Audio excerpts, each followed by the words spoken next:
Welcome everyone to a battle between the chivalrous men of Bretonnia going up against the vampire counts.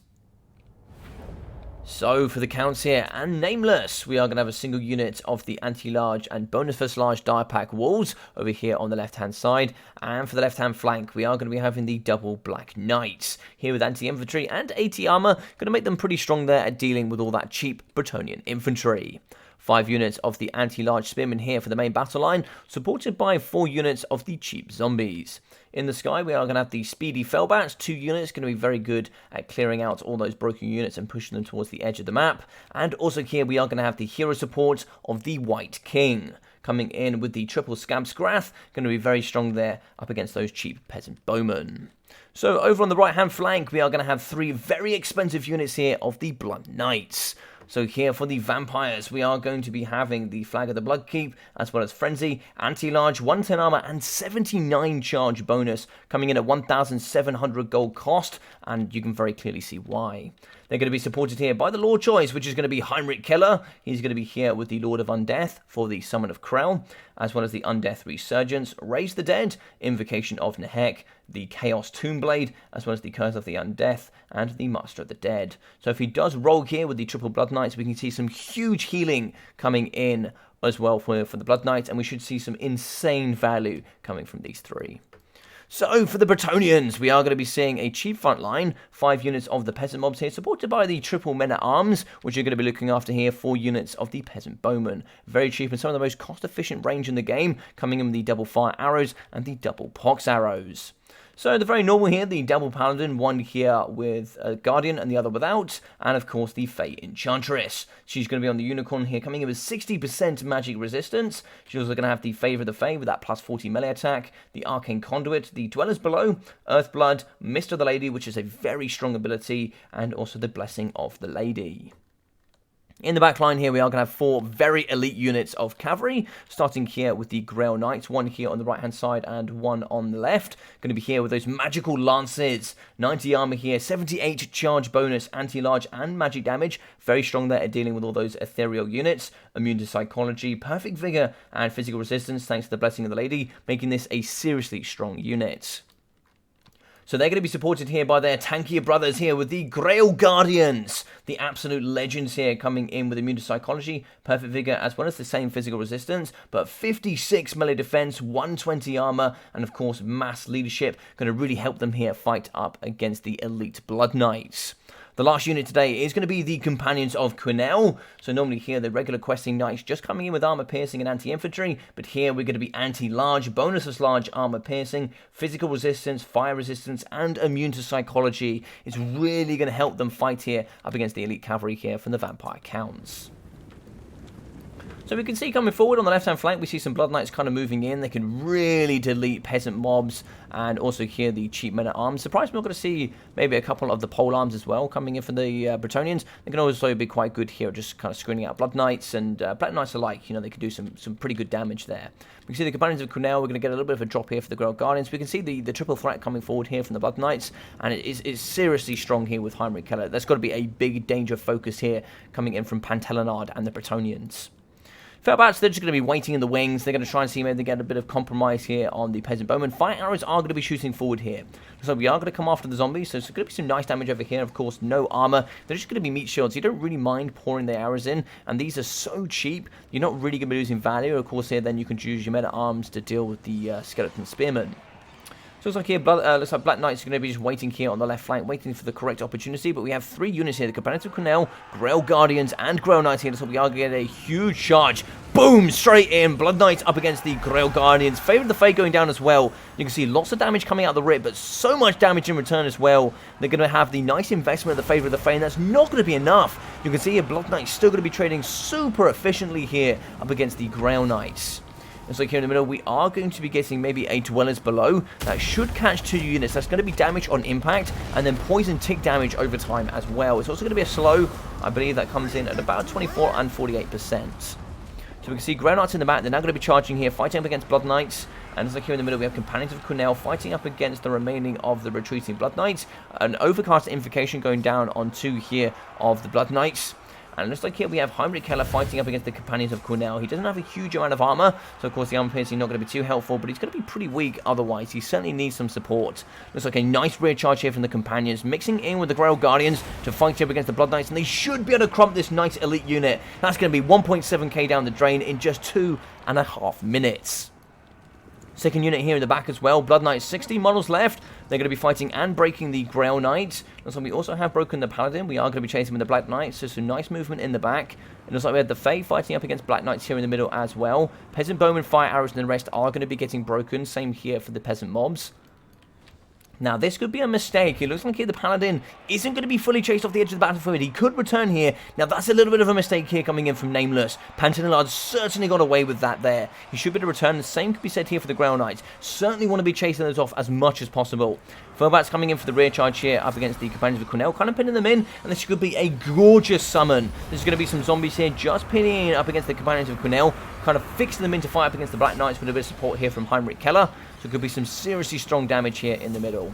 Moving in with Skeleton Spearmen, some more zombies as well, just making it thicker and thicker and kind of preventing the retreat here of the companions. Arrow shooting over the top. We can see the Krell summon coming in. Krell is anti-large and armor piercing. He is a serious danger here to the Fey Enchantress. I don't know if we've noticed with Fantalemonade.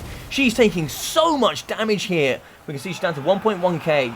She's going to be down to 1,070 here. Down to 640. She is going to get terrified here. And that is seriously dangerous. Krell actually just caused terror. I didn't actually know that, but that's very strong there from Krell as a summon. And Krell here is actually going to be up to 866 damage value. And we shatter with the Fae. Great work there coming in from Nameless and the summon of Krell. That is certainly going to pay for itself. That's going to be seriously hard coming in for the remainder of the battle here from the Bretonnians and Fantalemonade with no healing or that Mist of the Lady. But we are going to charge in here with the rest of the cavalry, going to be clearing up, trying to see if we can protect the Peasant Pox arrows. They can be certainly helpful here towards the later stage. Trying to see if we can clear out some of these Skeleton Spearmen. Arrows getting shot into the dire pack walls. No missile resistance for them. Of course, they're going to be undead, so we can heal them and they don't rout. So, of course, you do have to have some balancing there. But it's still very healthy. It's going to be Heinrich Keller. He's going to be charged around the battlefield, kind of healing up. If we keep him just a little bit closer here to the Blood Knights, keep him in that 40-meter radius, keep them healing, keep them going, keep them strong, and we should be able to see some great value here. Now, we can see the dire pack walls are going to be falling to the pressure of the companions, as well as the Grail Guardians. All of the Knights are in here, just doing some great damage here up against the mobile unit. It looks like here the White King is coming into combat. He does struggle with armor piercing, but he can certainly knock down a unit or two with 410 weapon strength. It looks like here Skeleton Spearmen moving in. They're not going to be able to quite catch the mobile units of the cavalry. But for the rest of the battlefield, we can see 1, 2, 3 broken units of the Peasant Bowmen. Where is the fourth? The fourth must have gone off the edge of the battlefield. We do have the 2 Paladins left to go. It's going to be quite difficult here to kind of take these 2 out. We are losing a lot of the mobility coming in from the side of the undead. In the middle, Blood Knight should be the last remaining unit of cavalry, I'm sure. We are going to be seeing Heinrich on horseback as well, but we have the foot character of the White King. We just kind of have to wait for Krell to go away here. Krell does last an awful long time. But in the middle here, we do have some men-at-arms returning to the battlefield. Looks like we do break some men-at-arms here in kind of the mock of spearmen and zombies.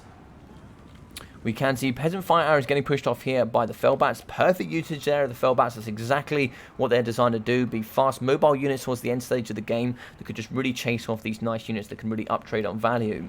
Poison Arrows coming at the front, shooting into zombies. Not a terrible target. Bronze Shields here for the Skeleton Spearmen will negate a lot of the damage here coming in from Pox Arrows.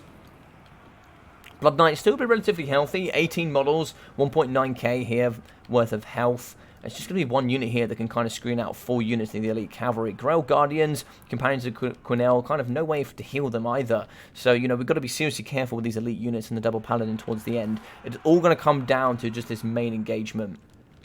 Now, so we have 2 units of the returning cavalry here on the left. Moving in as well here with some men-at-arms. And it looks like we are going to have quite a few units of the infantry returning from the Bretonnians. So it looks like we are going to kind of screen out to give some, you know, a little bit of movement there for the Pox Arrows. You know, we don't want to engage too much there with the Blood Knights. They could certainly clean out the Peasant Bowmen, but we kind of want to hold on to them if we can. We don't want to throw our Knights and our Paladins, but we certainly don't want to be losing our Peasant Bowmen for nothing. In the back, we can see some Peasant Mobs. Certainly want to get those forward if we can. Get them in there. It's going to be an invocation of the heck there on the Blood Knights. Nice heal there coming in. Should be able to get those topped up there to their healing cap for sure. So 24 models are going to return here. It's going to be going down to 23. We have engaged in combat. It looks like a bit of a mistake there for one of the paladins. That is going to be the one there without Guardian. So he's going to be fighting without physical resistance as we are going to be moving away with this paladin. Now he's going to be fighting. He probably will fall here if the VC player so desires it. We are going to move in with the Skeleton Spearman. Blood Knights as well should be able to clear him out. And that is probably going to be the end of that hero.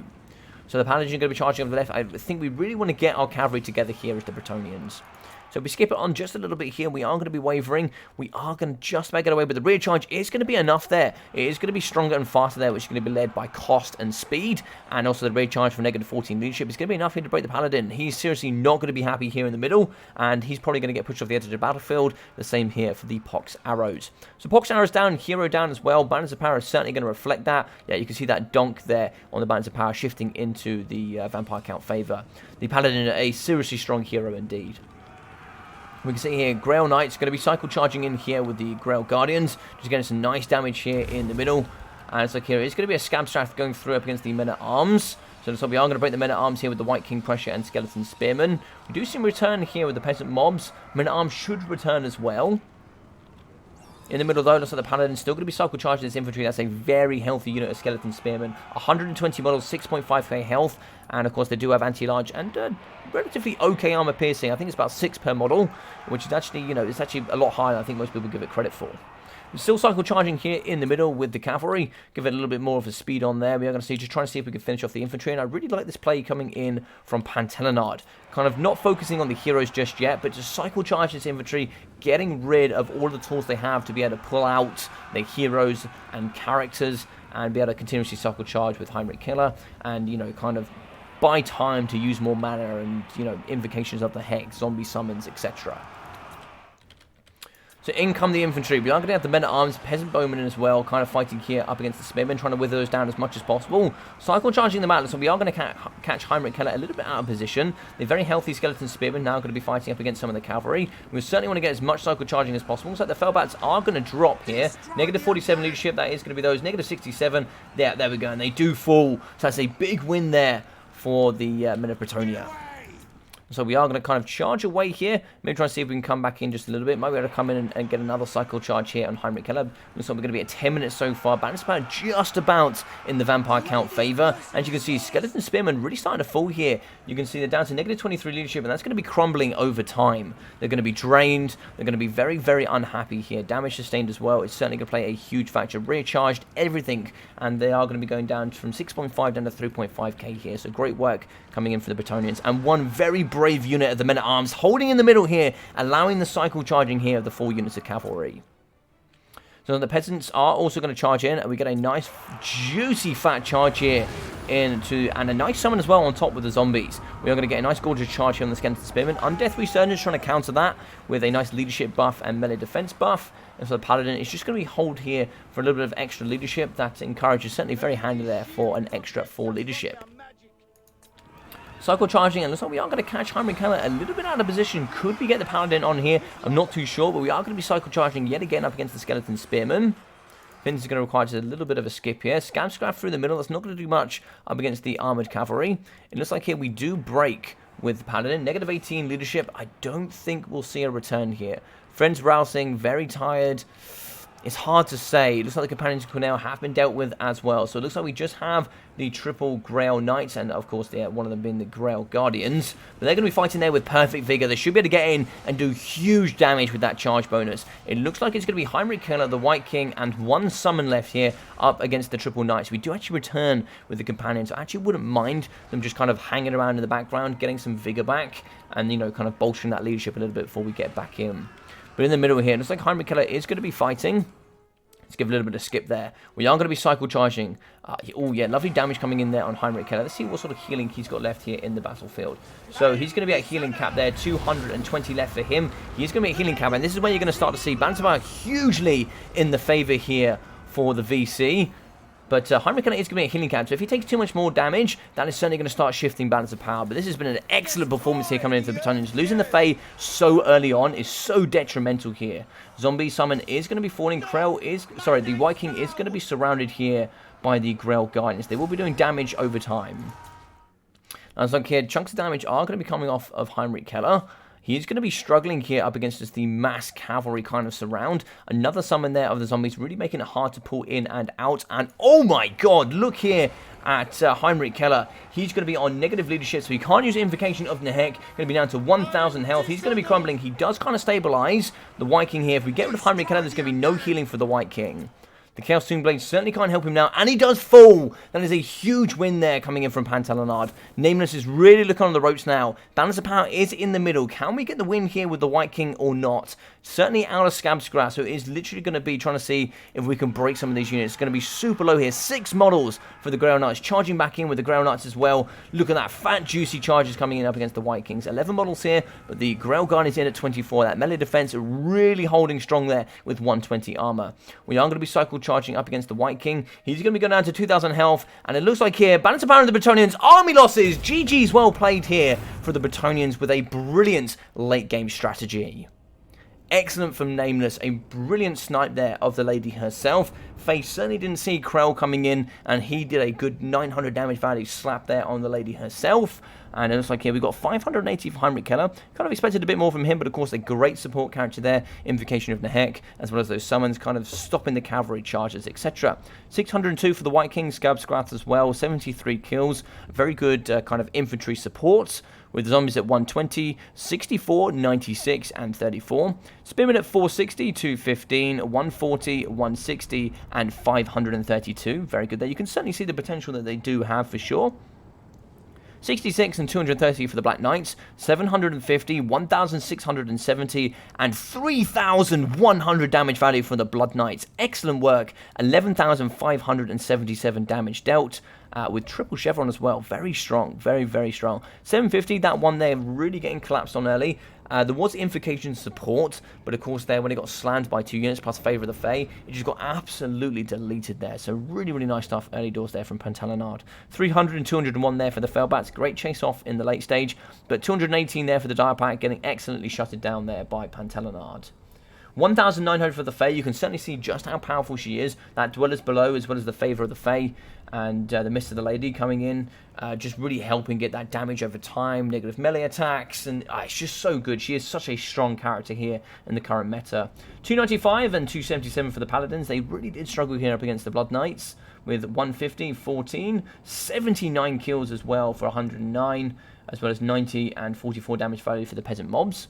156 kills, super strong, 334 damage value for the Men-at-Arms, 162, and 270 for the Men-at-Arms. 140, 222, 92, and 280 there for the Peasant Bowman, with 302, 3,600 damage value for 302 kills. Oh my god, 26,000 damage dealt. That is absurd values there for the Grail Knights. Extra stuff, 78 charge bonus as well. Perfect vigor, giving them amazing stats throughout the entirety of the battle, making them super strong. 70 kills, 1,900 damage dealt, 8,200 damage dealt, 1,900 damage value. So that's a combination there of 5,500 damage value between these two. That is so much good value. 140 kills, brilliant as well. 2,100 for the Companions of Quinnell. 230 kills for 2,446 damage value. So much good work here coming in from the Grail Knights, Grail Guardians, and Companions of Quinnell. Excellent mastery of gameplay here coming in from Fantalemonade, and a brilliant performance from both players. Seriously strong armies and a great battle, and I hope all of you really, really did enjoy this. If you did, please smash that like button. It would really help here on the channel. Drop a comment down below about what you thought as well. I'd love to know all your thoughts and opinions. If you are new, do feel free to subscribe. I am super close to that 1,000 mark. It would really, really help if you guys could push me over. There'll be some nice celebration rewards and kind of all these kind of like giveaways and all sorts of things if we do reach 1,000. And most importantly, if you haven't, do check out that description. If you are new, you can find all my other social media platforms, including Twitch, but most importantly, that Discord. Anything I ever do does go through there. That's all my single player and multiplayer content, as well as all of my other games like Age of Empires, etc. And you'll also be able to find the replays of casting, where you guys can leave a video just like this one for me to cast on the channel in the future. So other than that, I've been your boy Logic. Take care of yourselves, and I'll see you all very, very soon.